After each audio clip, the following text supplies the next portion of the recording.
मंत्री जी, हमारे राज्य में कोई भी भिक्षुक या किसी भी कलाबाज को हमारे राज्य में प्रवेश न करने दिया जाए।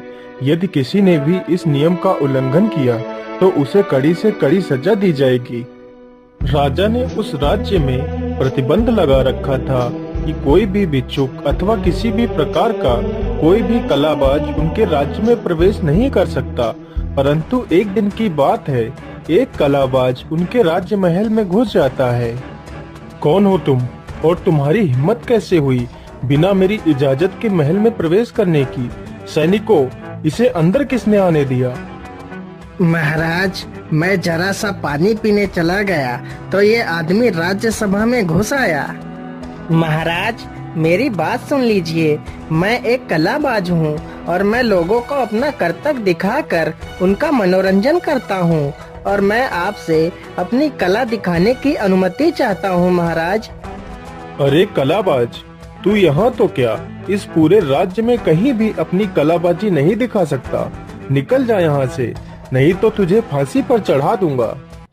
ठीक है महाराज, मैं यहाँ से चला जाऊंगा, लेकिन उससे पहले मैं यहाँ से एक अच्छा कार्य करके जाना चाहता हूँ महाराज। अरे, ऐसा कौन सा अच्छा कार्य है जो तू यहाँ से करके जाना चाहता है? महाराज, आपके राज्य में आसमान में दो विशाल भैंसे लड़ रहे हैं और वो दो भैंसे लड़ते लड़ते आपके राज्य की ओर ही आ रहे हैं और यदि वह दोनों भैंसे आपके राज्य में आ गए तो आपके राज्य का विनाश कर देंगे। इसलिए महाराज, मैं उन दोनों भैंसों को शांत कराना चाहता हूँ। यह तो बड़ा ही नेक काम है। जाओ और जल्दी से उन दोनों भैंसों को शांत करो। ठीक है महाराज, तो आप अपने बगीचे में चलिए, वहीं से मैं आसमान में जाऊंगा। महाराज, मैं जा तो रहा हूँ, लेकिन मेरी पत्नी को कौन सुरक्षित रखेगा? अरे कलाबाज, तुम अपनी पत्नी की चिंता मत करो, उसकी सुरक्षा की जिम्मेदारी मेरी है। फिर वह कलाबाज एक रस्सी निकालता है और उसे आसमान की तरफ फेंक देता है और उसी को पकड़ पकड़ कर आसमान की ओर चढ़ने लगता है। मुझे लगता है अब वह कलाबाज आसमान में पहुंच गया होगा। कुछ ही देर बाद आसमान से कलाबाज का एक हाथ जमीन पर गिरता है। अरे राजा साहब, वह भैंसे मेरे पति को मार रहे हैं, उन्हें बचा लीजिए महाराज। लेकिन मैं आसमान में आपके पति को कैसे बचा सकता हूँ? कुछ ही देर बाद उसका दूसरा हाथ भी जमीन पर गिरता है।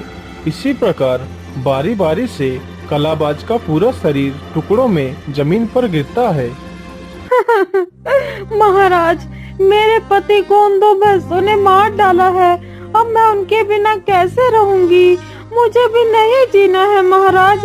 मैं अपने पति के साथ सती होना चाहती हूँ। राजा के लाख समझाने के बाद भी वह औरत नहीं मानती है और अपने पति के कटे हुए टुकड़ों को लेकर चिता पर बैठ जाती है और उसी में जल जाती है। अरे ये क्या, इधर तो देखो जरा, वह कलाबाज तो नीचे उतर कर आ रहा है।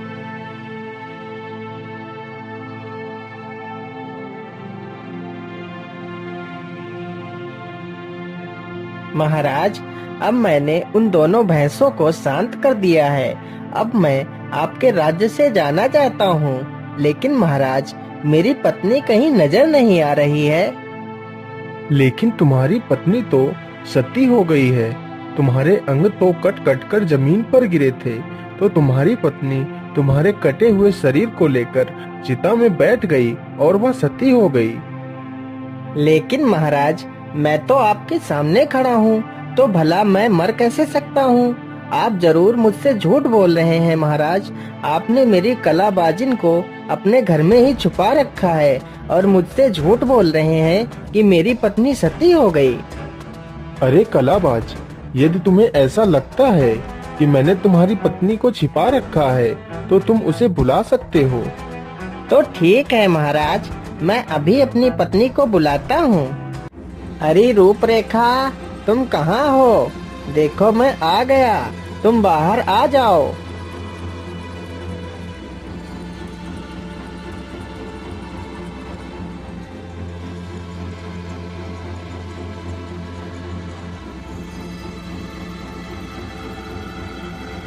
अरे हाँ हाँ, यह तो कलाबाजिन ही है। मुझे तो मेरी आंखों पर यकीन ही नहीं हो रहा है। अरे ये क्या, यह तो सचमुच कलाबाजिन ही है, लेकिन यह तो जीवित है। लेकिन कलाबाज, ये तुमने कैसे किया? तुम्हारा शरीर तो मेरी आंखों के सामने कट कट के गिरा था और तुम्हारी पत्नी मेरी आंखों के सामने सती हुई, लेकिन तुम दोनों तो जीवित हो। ये तुमने कैसे किया कलाबाज? महाराज, यही तो हमारी कला थी जो हम आपको दिखाना चाहते थे। महाराज, हमने 52 विद्याएं सीखी है, जिन्हीं विद्याओं के दम पर ही मैंने आपको ये सारी कला दिखाई है। अरे कलाबाज, मैं तुम्हारी कला से अत्यधिक प्रसन्न हुआ, इसलिए मेरी तरफ से यह भेंट स्वीकार करें। और कलाबाज, मैं भी यह विद्या सीखना चाहता हूँ। मैं चाहता हूँ कि यह विद्या तुम मुझे सिखाओ। अवश्य महाराज, मैं आपको यह विद्या जरूर सिखाऊंगा, लेकिन यहाँ नहीं। इसके लिए आपको हमारे घर जादूपुरी आना होगा। वहीं पर मैं आपको ये सारी विद्याएं सिखाऊंगा। अच्छी बात है कलाबाज, मैं कल ही तुम्हारे घर आऊंगा और आपसे विद्या सीखूंगा।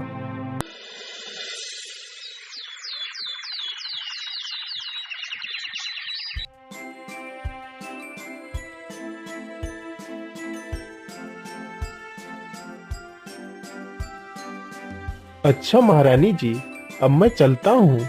मुझे जल्दी से वह सारी विद्याएं सीखनी है। ठीक है महाराज, आप अवश्य वह सारी विद्याएं सीख लेंगे। जाइए महाराज।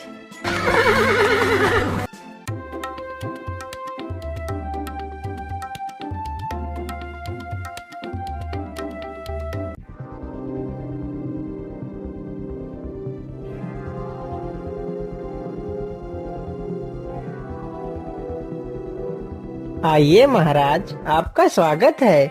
लेकिन महाराज, आप ये किसे लेकर आए हैं? आपको तो अकेले आना चाहिए था महाराज। अरे कलाबाज, ये हमारे मंत्री हैं, जो सदैव हमारे साथ ही रहते हैं। लेकिन महाराज, मैं जहाँ पर आपको विद्याएं सिखाऊंगा, वहाँ सिर्फ मेरे और तुम्हारे सिवा तीसरा कोई नहीं होना चाहिए। ठीक है, तो हमारे मंत्री जी बाहर ही प्रतीक्षा करेंगे।